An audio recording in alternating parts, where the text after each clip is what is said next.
ওম শান্তি। আজ 24শে নভেম্বর 2024-এর অব্যক্ত বাপদাদার অমূল্য অব্যক্ত মধুর মহাবাক্য শুনব। এই অব্যক্ত মধুর মহাবাক্য অব্যক্ত বাপদাদা 15ই ডিসেম্বর 2002 সালে শুনিয়েছিলেন। অব্যক্ত বাপদাদা বলছেন, সময় অনুসারে লক্ষ্য আর লক্ষণের সমতার দ্বারা বাবা সমান হও। আজ বাপদাদা চতুর্দিকের সর্বসমানধারী বাচ্চাদের দেখে আনন্দিত হচ্ছেন। এই সঙ্গমে তোমরা সব বাচ্চার যে সমান প্রাপ্ত হয় তার থেকে বড় সমান সারা কল্পে কোনো আত্মার প্রাপ্ত হতে পারে না। কত বড় সমান সেটা জানো তোমরা? সমানের নেশা কত বড় এটা তোমাদের স্মৃতিতে থাকে? সমানের মালা অনেক বড়, এক একটা দানা গুনে যাও আর সমানের নেশায় লাভলীন হয়ে যাও। এই সমান অর্থাৎ টাইটেলস স্বয়ং বাপদাদার দ্বারা প্রাপ্ত হয়েছে, পরমাত্মার দ্বারা সমান প্রাপ্ত হয়। সেজন্য এই সমানের আধ্যাত্মিক নেশা নাড়িয়ে দিতে পারে এমন কোনো অথরিটি নেই, কারণ এই প্রাপ্তি হয়েছে অলমাইটি অথরিটি দ্বারা। সমান মানে সমান অর্থাৎ বাবা যে আমাদের টাইটেল দেন, আমরা রাজঋষি, আমরা মহাবীর মহাবীরনী, আমরা দেবী, আমরা পূর্ণ আত্মা, আমরা মহান আত্মা, তো আমরা শক্তিশালী আত্মা, বিশ্বের শ্রেষ্ঠ আসনে আমরা রয়েছি, সবার থেকে আলাদা স্থানে আমরা রয়েছি। বাবা অনেক সমান দেন। আর সুখস্বরূপ আত্মা, শান্তি, আমার ধর্ম শান্ত স্বরূপ আত্মা, সর্বশক্তিমান পিতার সন্তান, মাস্টার সর্বশক্তিমান আত্মা, অনেক সমান আমাদের বাবা দেন। এইসব সমানে নিজেকে স্থির রাখলে কারোর ক্ষমতা নেই এই সমানের থেকে আমাকে সরাবে বা টলাবে। বাবা আমাদের যে যুগ সামনে আসছে সেই যুগে মহারাজা মহারানী রূপে দেখতে চান, তাই তিনি মহারাজা মহারানী যাতে হতে পারি, তাই আমরা বাচ্চাদেরকে তার সামনে রেখে পড়াশোনা করাচ্ছেন, গাইড করছেন। প্রকৃত পিতামাতা যেমন সন্তানদের গাইড করেন জীবনে উন্নতির জন্য, ঠিক সেরকমই আমাদের পিতা মাতা গাইড করছেন নিজের ঘরে রেখে, ব্রহ্মাপুরী হস্টেলে রেখে, নিজের দায়িত্বে ঈশ্বরীয় পরিবারে রেখে পড়াশোনা করাচ্ছেন। তাই তো বাপদাদা আজ অমৃত বেলায় বিশ্বে চক্র ভ্রমণ করতে করতে সর্ব বাচ্চার দিকে দেখেছেন যে প্রত্যেক বাচ্চার স্মৃতিতে কত সমানের মালা পড়ে রয়েছে। মালা ধারণ করা অর্থাৎ স্মৃতি দ্বারা সেই স্থিতিতে স্থির থাকা। তো নিজেকে চেক করো এই স্মৃতির স্থিতি কতটা থাকে। বাপদাদা দেখছিলেন যে সমানের নিশ্চয় এবং তার আধ্যাত্মিক নেশা, এই দুইয়ের ব্যালেন্স কতটা থাকে। নিশ্চয় হলো নলেজফুল হওয়া আর আধ্যাত্ম নেশা হলো পাওয়ারফুল হওয়া। তো নলেজফুলের মধ্যেও বাবা দু প্রকার দেখেছেন, এক নলেজফুল আর এক হলো নলেজেবল, জ্ঞান স্বরূপ। তো নিজেকে জিজ্ঞাসা করো আমি কে? বাপদাদা জানেন যে বাচ্চাদের লক্ষ্য অনেক উঁচু। লক্ষ্য উঁচু তো নাকি উঁচু? তোমরা সবাই বলে থাকো বাবা সমান হব, তো বাবা যেমন উঁচুর থেকে উঁচু তেমন বাবা সমান হওয়ার লক্ষ্য কত উঁচু। সুতরাং লক্ষ্য দেখে বাপদাদা খুব খুশি হন, কিন্তু কিন্তু বাবা কি বলবেন? কিন্তু কি সেটা টিচার্স বা ডবল ফরেনার্স শুনবে? বুঝে গেছো তো নিশ্চয়ই।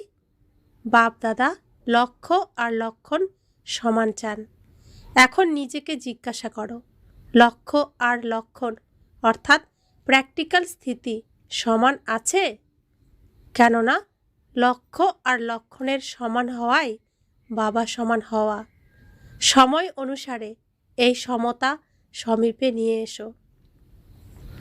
বর্তমান সময়ে বাপদাদা বাচ্চাদের একটা ব্যাপার দেখতে পারেন না। কিছু কিছু বাচ্চা বিভিন্ন রকমের পরিশ্রম করে, বাবা সমান হওয়ার জন্য। বাবার ভালোবাসার সামনে পরিশ্রম করার আবশ্যকতা নেই। যেখানে ভালোবাসা আছে সেখানে পরিশ্রম নেই। দেহ অভিমানের ভুল নেশা নেচার হয়ে গেছে, ন্যাচারাল হয়ে গেছে। দেহ অভিমানে আসতে কি তোমাদের পুরুষার্থ করতে হয়, নাকি 63 জন্ম পুরুষার্থ করেছ? সেটা তোমাদের নেচার হয়ে গেছে, ন্যাচারাল হয়ে গেছে, যাতে তোমরা এখনও মাঝে মাঝেই বলে থাকো যে দেহির বদলে দেহতে এসে যাও। তো যেরকম দেহ অভিমান নেচার এবং ন্যাচারাল ছিল, সেরকমই এখন দেহি অভিমানী স্থিতিও ন্যাচারাল আর নেচার হতে হবে। নেচার পরিবর্তন করা কঠিন হয়। এখনও তোমরা কখনো কখনো বলে থাকো তো যে আমার ভাব এটা নয়, আমার নেচার। তবুও সেই নেচারকে ন্যাচারাল বানিয়েছ, আর বাবা সমান নেচারকে ন্যাচারাল বানাতে পারো না। তো বাবা বোঝাতে চাইছেন তোমরা আত্মা। তো নিজেকে দাপর যুগ থেকে 63 জন্ম ধরে শরীর ভাবতে শুরু করেছ, শরীরের নিচে অজ্ঞান হয়ে পড়ে আছো। এখন তো আমি তোমাদের জাগিয়েছি, এখন তো তোমরা জানো তোমরা আত্মা। তাহলে এটাও ন্যাচারাল তোমার মধ্যে সেই ভাব আসা উচিত যে আমি আত্মা। যেমন তোমার মধ্যে ন্যাচারাল ভাব আছে, তোমার শরীর তুমি, তোমাকে তো মনে করতে হয় না আমি শরীর, অটোমেটিক তোমার মনে চলে আসে। এখন যখন তুমি জ্ঞান ফিরে পেয়েছো যে তুমি শরীর নাও, আত্মা, সেটাও ন্যাচারালভাবেই তোমার মধ্যে ভাব আসা উচিত। বিপরীত নেচারের বশ হয়ে যাও তোমরা, আর বাবা সমান হওয়ার যথার্থ নেচার বানাতে পরিশ্রম কেন? অতএব এখন বাপ দাদা সব বাচ্চার দেহি অভিমানী থাকার ন্যাচারাল নেচার দেখতে চান। ব্রহ্মা বাবাকে তোমরা দেখেছ, তিনি ঘুরতে ফিরতে এবং কোনো কার্য করার সময় দেহি অভিমানী স্থিতি তার ন্যাচারাল নেচার ছিল। বাপদাদা সমাচার শুনেছেন যে আজকাল দাদিরা বিশেষ এই আত্মিক বার্তালাপ করেন। ফরিস্তা অবস্থা, কর্মাতীত অবস্থা, বাবা সমান অবস্থা ন্যাচারাল কিভাবে হওয়া যাবে, যেন নেচার হয়ে যায়। এই আত্মিক আলাপচারিতা করো তোমরা, তাই না? দাদিরও এটাই বারবার ভাবনায় আসে, ফরিস্তা হয়ে যায়, কর্মাতীত হয়ে যায়, যাতে বাবার প্রত্যক্ষতা হয়ে যায়। সুতরাং ফরিস্তা হওয়া এবং নিরাকারী কর্মাতীত অবস্থা হওয়ার বিশেষ সাধন হল নিরহংকারী হওয়া। নিরহংকারী নিরাকারী হতে পারে, সেজন্য বাবার ব্রহ্মা দ্বারা লাস্ট মন্ত্র নিরাকারীর সাথে নিরহংকারী বলেছেন। শুধু নিজের দেহ কিংবা অন্যের দেহের ফাঁদে আটকে যাও, সেটাকেই দেহ অহংকার কিংবা দেহবোধ বলা হয় না। দেহ অহংকারও আছে, দেহ ভাবও আছে। নিজের দেহ কিংবা অন্যের দেহের বোধে থাকা, আকর্ষণে থাকা, তাতে তো মেজরিটি পাস হয়েছে। যে পুরুষার্থের একাগ্রতায় থাকে প্রকৃত পুরুষার্থী, সে স্থূল রূপের ঊর্ধ্বে, কিন্তু দেহভাবের অনেক সূক্ষ্মরূপ আছে। নিজেদের মধ্যে তার লিস্ট বের করো। বাপদাদা আজ বলেননি, আজ এতটা ইশারা অনেক, কেননা সবাই বিচক্ষণ। তোমরা সব কিছু জানো। যদি সবাইকে জিজ্ঞাসা করা হয় না, তখন সবাই খুব চাতুরির সাথে বলবে। বাবা আমাদের জিজ্ঞাসা করলে আমরা প্রত্যেকে বলবো না, জানি না। তাই বাবা বলছেন নিজেরটা নিজেই খুঁজে বের করো। কিন্তু বাপ দাদা কেবল ছোট সহজ পুরুষার্থ বলেন। সদা মন, বচন, কর্ম সম্বন্ধ সম্পর্কে লাস্ট মন্ত্রের 3 শব্দ নিরাকারী, নিরহংকারী, নির্বিকারী সদা স্মরণে রাখো। সংকল্প যদি করছো তবে চেক করো মহামন্ত্র সম্পন্ন হয়েছে কিনা। এরকমই বল, কর্ম সব কিছুতে শুধু 3 শব্দ স্মরণে রাখো আর সমতা বজায় রাখো। এটা সহজ তো? বাবা এটা বলেন না যে সম্পূর্ণ মুরলি স্মরণ করো, শুধু 3 শব্দ। এই মহামন্ত্র সংকল্পকেও শ্রেষ্ঠ বানিয়ে দেবে। বাণীতে নিরহংকারিতা নিয়ে আসবে, কর্মে আনবে সেবা ভাব, সম্বন্ধ সম্পর্কে সদা শুভ ভাবনা, শ্রেষ্ঠ কামনার বৃত্তি তৈরি করবে। বাপ দাদা সেবার সমাচার শোনেন। সেবাতে আজকাল তোমরা ভিন্ন ভিন্ন কোর্স করিয়ে থাকো, কিন্তু একটা কোর্স এখনো বাকি রয়ে গেছে। সেটা হলো সব আত্মার মধ্যে যে শক্তির প্রয়োজন, সেই ফোর্সের, সেই কার্যকারিতা কোর্স করাও। শক্তি ভরণের কোর্স বাণী দ্বারা শোনানোর কোর্স নয়। বাণীর সাথে সাথে শক্তি ভরণের কোর্সও প্রয়োজন। কেবল ভালো ভালো যেন না বলে, বরং এমন যার দ্বারা তারা ভালো হয়ে যায়, যেন এটা বর্ণন করে যে আজ আমার শক্তি কণা প্রাপ্ত হয়েছে। শক্তির কণা যদি অনুভবও হয়, তবে সেই আত্মাদের জন্য সেটা অনেক। কোর্স করাও, কিন্তু আগে নিজেকে করিয়ে তারপরে বলো। তো শুনেছ বাপদাদা কি চান? লক্ষ্য আর লক্ষণকে সমান বানাও। সকলের লক্ষ্য দেখে বাপদাদা অনেক অনেক খুশি হন। এখন শুধু বাবা সমান বানাও, তবে বাবা সমান সহজেই হয়ে যাবে। বাপদাদা তো বাচ্চাদেরকে সমান হওয়া থেকেও উঁচু, এমনকি নিজের থেকেও উঁচু দেখেন। সদা বাপদাদা বাচ্চাদেরকে মাথার মুকুট বলে থাকেন। মুকুট তো মাথা থেকেও উঁচু হয়, তাই না? টিচার্স মাথার মুকুট তোমরা। তো বাবা আমাদেরকে কত উচ্চস্থানে রাখেন, তাই তো শ্রীকৃষ্ণের এত উচ্চস্থান, এমনকি বাবার থেকেও উচ্চস্থানে সকলে রেখেছেন। তাই শ্রীকৃষ্ণকে সেই স্থান থেকে নামিয়ে বাবাকে সেই স্থানে বসাতে খুবই কঠিন, খুবই আশ্চর্যের মনে হচ্ছে।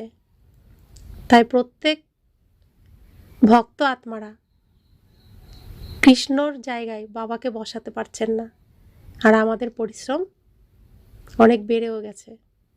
আমরাও ঠিক তাদেরকে সেই জায়গার থেকে, সেই বোধের থেকে কিছুতেই সরিয়ে আনতে পারছি না।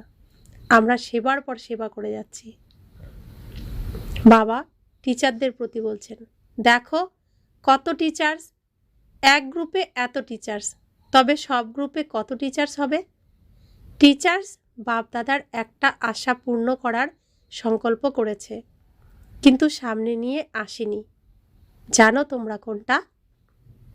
এক বাপদাদা বলেছেন যে এখন সব ওয়ারিশের মালা বানাও।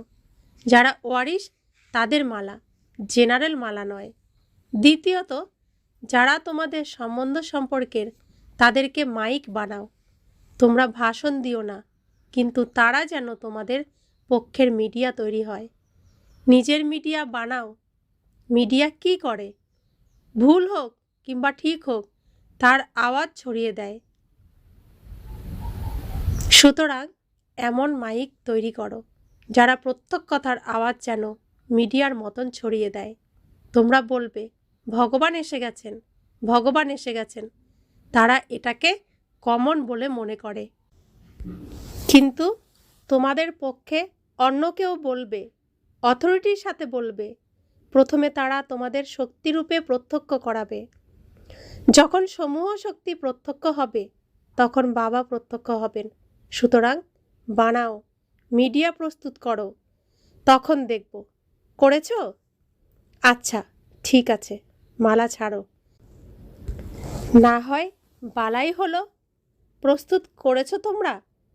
আচ্ছা মালা বাদ দাও, মালা বানাতে হবে না, হাতের বালা বানাও। প্রস্তুত করেছো তোমরা? হাত ওঠাও যারা এমন প্রস্তুত করেছো। বাপদাদা দেখবেন কাকে প্রস্তুত করেছো।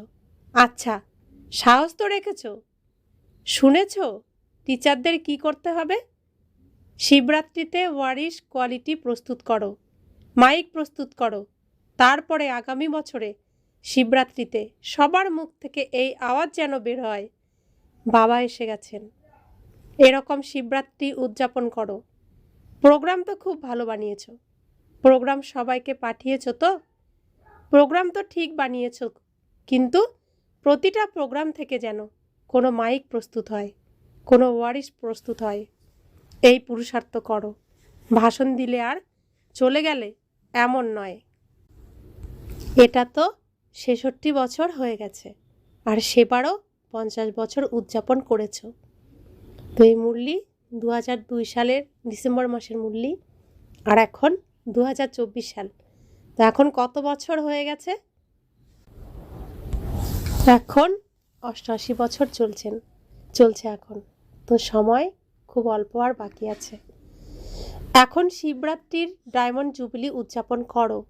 এই ২ প্রকারের আত্মা প্রস্তুত করো। তারপর দেখো কারা নাকারা বাজে কিনা। থোড়াই তোমরা নাকারা বাজাবে? তোমরা তো সব দেবী, সাক্ষাৎকার করাবে। যারা নাকারা বাজাবে তাদের প্রস্তুত করো। যারা প্র্যাকটিক্যালি গীত গাইবে, শিব শক্তি এসে গেছে। শুনেছ শিবরাত্রিতে তোমাদের কি করতে হবে? কেবল ভাষণ দিয়েই শেষ করে দিও না। তারপরে তোমরা লিখবে, বাবা ৫০০ থেকে ১০০০ লাখো লোক এসে গেছে। সেই বার্তা তো দিয়েছ, কিন্তু ওয়ারিশ কত বের হয়েছে, মাইক কত বের হয়েছে? এখন সেই সমাচার দাও যা তোমরা এখনো পর্যন্ত করেছ। ভূমি বানিয়েছ, বার্তা দিয়েছ, বাবা সেটাকে ভালো বলেন। সেই বার্তা ব্যর্থ যায়নি, সেটা শক্তিশালী হয়েছে। প্রজা তো তৈরি হয়েছে, রয়্যাল ফ্যামিলি তো তৈরি হয়েছে, কিন্তু রাজা রানীও তো প্রয়োজন। সিংহাসনে থাকা রাজা রানী নয়, রাজা রানীর সাথে ওখানে দরবারে রাজা সমান আকর্ষণীয় যারা, তারা বসে। সেরকম তো প্রস্তুত করো, রাজদরবার যেন সৌন্দর্যমণ্ডিত হয়ে যায়। শুনেছ শিবরাত্রিতে তোমাদের কি করতে হবে? পাণ্ডব, শুনেছ তোমরা? হাত তোলো। মনোযোগ দিয়েছ? এটা ভালো। বড় বড় মহারথী বসে আছে, বাপ দাদা খুশি হন।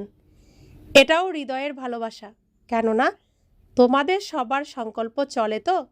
প্রত্যক্ষতা কবে হবে? তো বাপ দাদা শুনতে থাকেন। মধুবনের তোমরা কি শুনেছ? মধুবন নিবাসী শুনেছে। মধুবন, শান্তিবন, যারা জ্ঞান সরোবরের সবাই মধুবন নিবাসী। আচ্ছা, মধুবন থেকে নাকারা বাজবে? কোথা থেকে নাকারা বাজবে? দিল্লি থেকে? মধুবন থেকে নয়? বলো। ৪ দিক থেকে, একদিক থেকে বাজবে না। মধুবন থেকেও যখন বাজবে তখন চতুর্দিক থেকে বাজবে, আর তখনই কুম্ভকর্ণ জাগবে।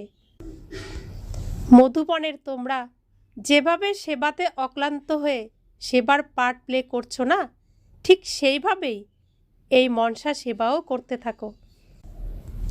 শুধু কর্মনা নয়, মনসা, বাচা, কর্মনা, এই ৩ সেবা তোমরা তো করছোই, আরও বেশি করো। আচ্ছা, মধুবনের তোমরা ভুলে যাওনি। যারা মধুবনের তারা ভাবছ বাপদাদা মধুবনে আসেন, কিন্তু মধুবনের নাম নেন না। মধুবন তো সদা স্মরণেই থাকে। মধুবন না থাকলে তাহলে এরা কোথায় আসতো? তোমরা সেবাধারীরা যদি সেবা না করতে তাহলে এরা কিভাবে খেত, কিভাবে থাকতো? তাই তো মধুবনের যারা, তাদেরকে বাপদাদাও হৃদয়ে স্মরণ করেন এবং হৃদয়ের আশীর্বাদ দেন। আচ্ছা, মধুবনের জন্য ভালোবাসা, টিচার্সের জন্য ভালোবাসা, মিষ্টি মিষ্টি মাতাদের জন্য ভালোবাসা, এবং সাথে মহাবীর পাণ্ডবদেরও ভালোবাসা। পাণ্ডবদের ছাড়া গতিও নেই, সেই জন্য চতুর্ভুজের মহিমা বেশি।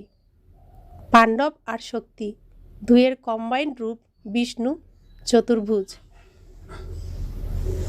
আচ্ছা, তো বাবা সংসারী গৃহস্থীদের কথাও বললেন। তো গৃহস্থীরা ছাড়া বাবার শো কে করাবেন? লক্ষ্মীনারায়ণ যুগল মূর্তি হলো বিষ্ণু। তো আমাদের প্রত্যেকটি ঘরকে লক্ষ্মীনারায়ণের, বিষ্ণুর ঘর করতে হবে।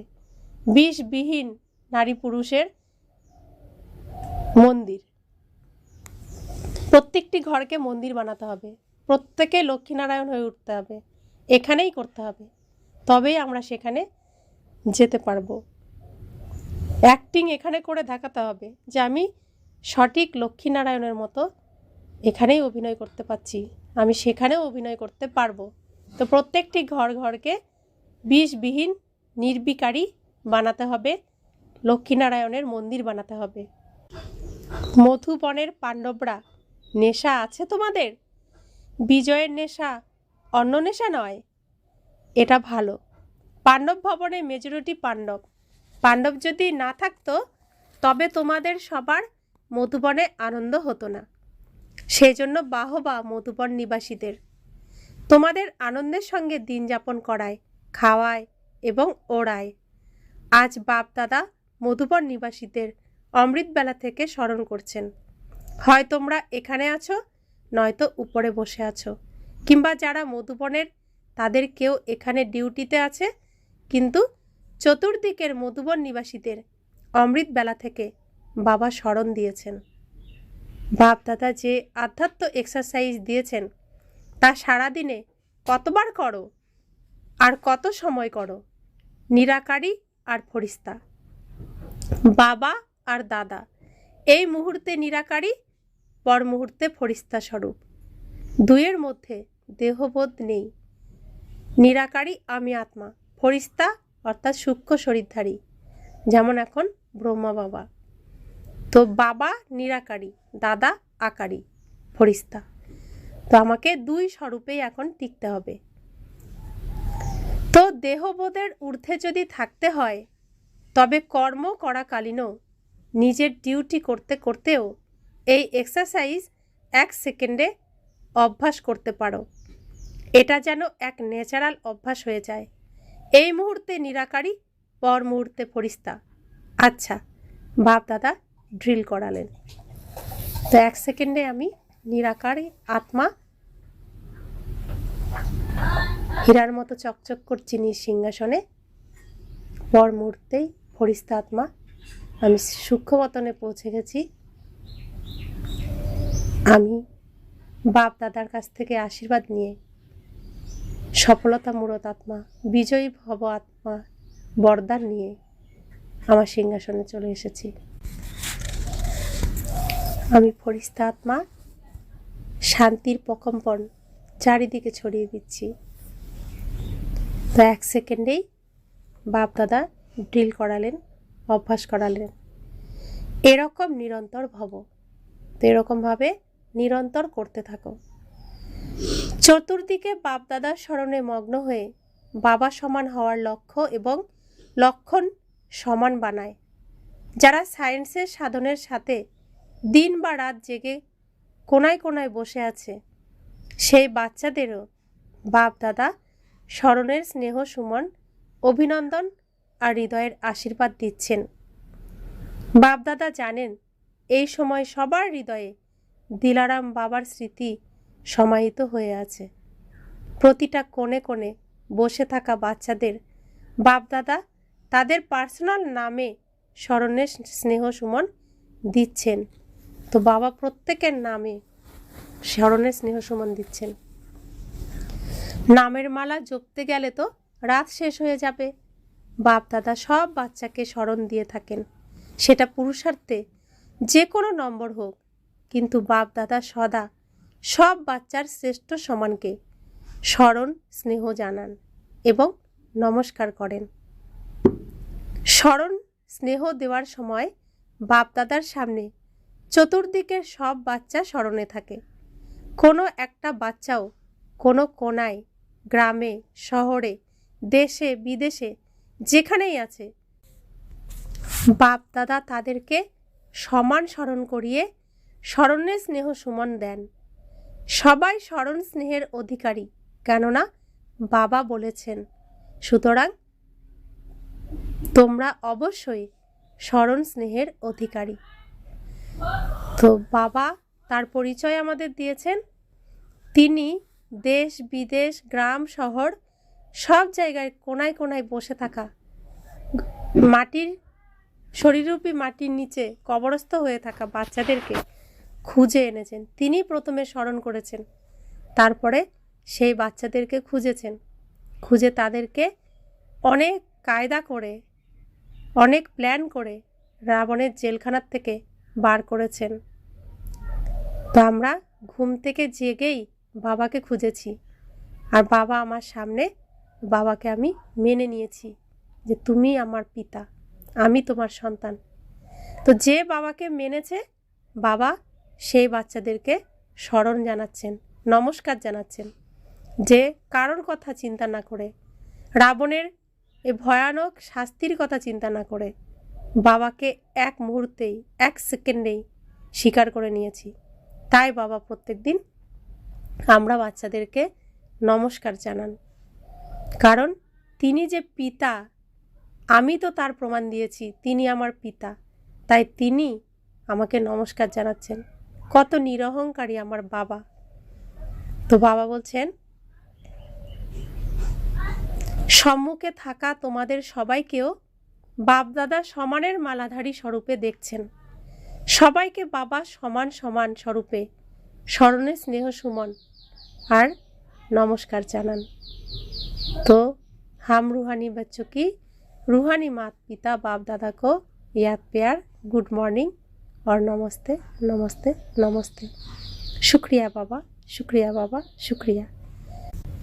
দাদিজির সাথে বাবা এখন মিট করছেন। দাদিজির সাথে, ঠিক হয়ে গেছো, এখন কোনো অসুস্থতা নেই, পালিয়ে গেছে অসুস্থতা, ওটা শুধু দেখানোর জন্য এসেছে, যা সবাই যেন দেখে যে আমাদের কাছেও আসে। তো এটা কোনো বড় বিষয় নয়। দাদিরা সবাই খুব ভালো পার্ট প্লে করছেন, বাপদাদা সবার পার্ট দেখে খুশি হন। নির্মল শান্তা দাদির সাথে, তুমি আদিরত্ন তো, অনাদি রূপেও নিরাকারী বাবার সমীপে আছো, সাথে সাথে থাকো এবং আদি রূপেও রাজ দরবারের সাথী। রয়্যাল ফ্যামিলিতেও তুমি সদা রয়্যাল, আর সঙ্গমেও আদি রত্ন হওয়ার ভাগ্য প্রাপ্ত হয়েছে। তাই তো ভাগ্য অনেক বড়, ভাগ্য আছে, তাই না? তোমার উপস্থিতিই সবার জন্য বরদান। বলো বা না বলো, কিছু করো বা না করো, কিন্তু তোমার উপস্থিতি সবার জন্য বরদান।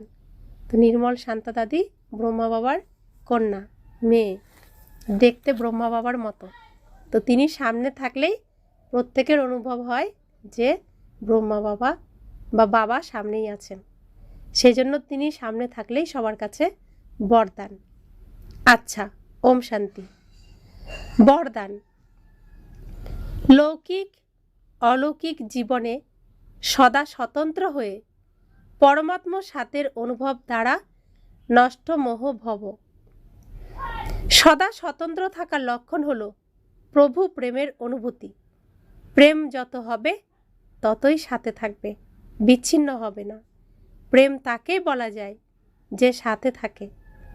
বাবা যখন সাথে আছেন তখন সমস্ত বোঝা বাবাকে দিয়ে নিজে হালকা হয়ে যাও।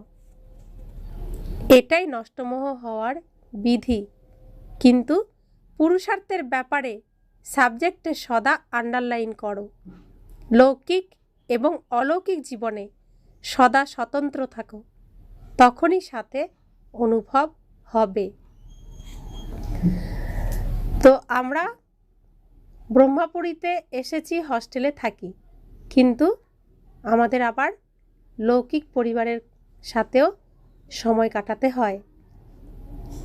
তো সেখানেও আমি স্বতন্ত্র আত্মা, এই স্থিতিতে আমি থাকব। আর অলৌকিকে তো আমি আত্মা, পরমাত্মার সন্তান, পরমাত্মার কাছে শিক্ষা গ্রহণ করছি, সে তো আছেই।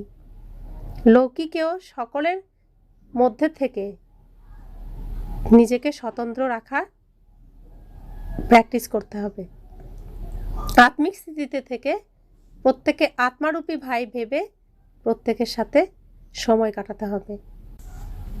স্লোগান: বিকাররূপী সব সাপকে নিজের শয্যা বানিয়ে দাও, তবে সহজ যোগী হয়ে যাবে। তো সমস্ত বিকারকে, কাম, ক্রোধ, লোভ, মোহ, অহংকার, তারকে বিছানা করে তার উপর আমি ঘুমিয়ে পড়লাম, শুয়ে পড়লাম। তো সেই বিকারগুলো আর আমার উপর আসতে পারবে না, তারা আমার নিচেই থাকবে। তো নারায়ণের সেই সাপের উপর শয্যা এরই প্রতীক আমাদের সামনে উদাহরণ হিসেবে রাখা হয়েছে। তো শ্রীকৃষ্ণ নিজে সম্পূর্ণ নির্বিকারী হয়েছেন, তো বড় হয়ে তিনি নারায়ণ হয়েছেন। তো নারায়ণের মতো আমাদেরকে, লক্ষ্মীর মতো আমাদেরকে সবাইকেই হতে হবে। সমস্ত বিকারের, সমস্ত নোংরার থেকে আমাদেরকে ঊর্ধ্বে রাখতে হবে। আমাদের নিচে থাকবে নোংরা, ওপরে যেন উঠে না আসে। তো বাহন করে নিতে হবে আমাদের সমস্ত বিকারকে। তো ওম শান্তি।